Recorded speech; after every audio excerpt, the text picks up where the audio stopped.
একটা প্রশ্ন আসছে এখানে, ডক্টর আবুল কালাম আজাদ বাশার সাহেব সূরাতুদ দোহার 7 নম্বর আয়াতের ব্যাখ্যা নিয়ে ওমক সাহেব ওনাকে মওদুদির দালাল বলে গালিগালাজ করেছে। কারো গালাগালের জবাব আমি দেই না, এটা আপনারা জানেন। তবে যে আয়াতটার ব্যাখ্যা আপনারা জানতে চাইছেন, এটা সূরাতুদ দোহার আয়াত, এটার ব্যাখ্যাটা একটু বলেন। রাসূল করিম সাল্লাল্লাহু আলাইহি ওয়াসাল্লামের উপরে হঠাৎ করে ওহী আসা বন্ধ হয়ে গেছে। হঠাৎ ওহী আসা। আবু লাহাবের স্ত্রীর নাম কি আপনাদের মনে আছে? উম্মে জামিল। সে দরজায় দাঁড়ায় বলতেছে, ও মক্কার লোকেরা শোনো, মুহাম্মদের কাছে আগে যে জিন আসতো, সে যে গল্প কিচ্ছা আমাদেরকে শোনাইতো, আজকে কয়দিন ধরে ওই জিনটা তার কাছে আর আসে না। তার মানে মুহাম্মদের রব মুহাম্মদকে ত্যাগ করেছে। আর আসতে নাউজুবিল্লাহ। এটা কে বলতেছে? রাসূল সাল্লাল্লাহু আলাইহি ওয়াসাল্লামের মন খারাপ হয়েছে, স্বাভাবিক। আল্লাহ রাব্বুল আলামিন এবার ওহী নাযিল করে রাসূলকে সান্ত্বনা দিচ্ছেন। দুইটা সূরা আল্লাহ নাযিল করলেন, একটা হলো আলাম নাশরাহ লাকা সাদরাক, আর একটা হলো সূরাতুদ দোহা। এইখানে এই আয়াতটা সূরা দোহার 7 নম্বর আয়াত, একটু পরে আপনাদেরকে শোনাই। আল্লাহ রাব্বুল আলামিন ওহী নাযিল করে জানায় দিলেন, অদ-দোহা ওয়াল লাইলি ইযা সাজা মা ওয়াদ্দাআকা রাব্বুকা ওয়া মা ক্বালা। আমি সকালবেলা সুবহে সাদকের কসম করে বলি, নবী গো, আপনার রব আপনাকে ভুলেও যায় নাই, আপনার রব আপনাকে ত্যাগ করে না।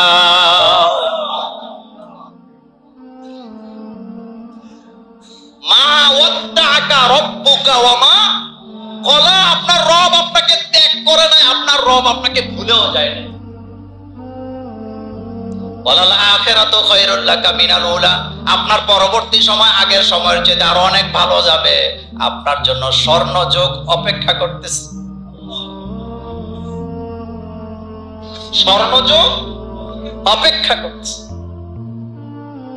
ওয়ালাল আখিরাতু খায়রুল লাকা মিনাল ওয়ালা সাওফা ইউতিকা রাব্বুকা ফাতারদা। এবার আল্লাহ বলছেন, আলাম ইয়াজিদকা ইয়াতীমান ফাআওয়া ওয়াজাদাকা দাল্লান ফাহাদা।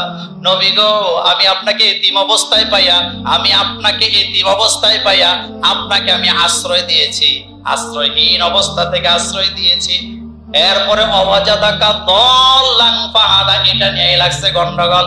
আল্লাহ বলতেছে, আমি আপনাকে ওয়াজাদাকা দাল্লান ফাহাদা, নবী গো, আমি আপনাকে পথ হারা অবস্থায় পেয়েছি, আমি আল্লাহ আপনাকে পথের দিশা দিয়েছি।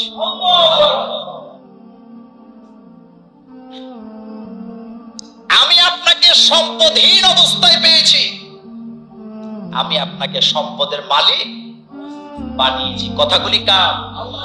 আলাম ইয়াজিদকা ইয়াতীমা ফাআওয়া ওয়া ওয়াজাদাকা দাল্লান ফাহাদা ওয়া ওয়াজাদাকা আইলান ফাআগনা। নবী গো, এতিম অবস্থায় পাইছি, আশ্রয়হীন অবস্থায় পেয়ে আমি আপনাকে আশ্রয় দিয়েছি। নবী গো, আমি আপনাকে পথ হারা অবস্থায় পেয়েছি, আমি আল্লাহ আপনাকে পথের দিশা দিয়েছি। নবী গো, আমি আপনাকে দরিদ্র অবস্থায় পেয়েছি, আমি আল্লাহ আপনাকে ধনী বানায় দিয়েছি। কয়টা কথা? কয়টা?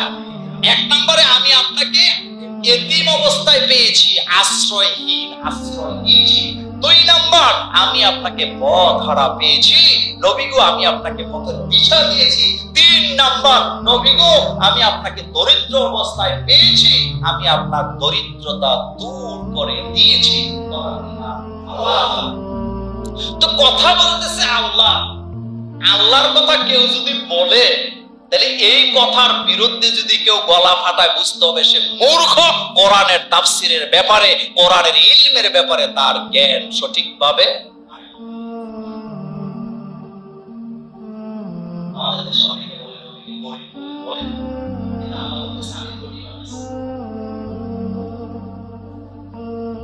রাসূলকে সান্ত্বনা দিলেন আল্লাহ পাক, সান্ত্বনা দিলেন। কোরআন বুঝতে হইলে ব্রেন খরচ করা লাগে। কি খরচ করা লাগবে?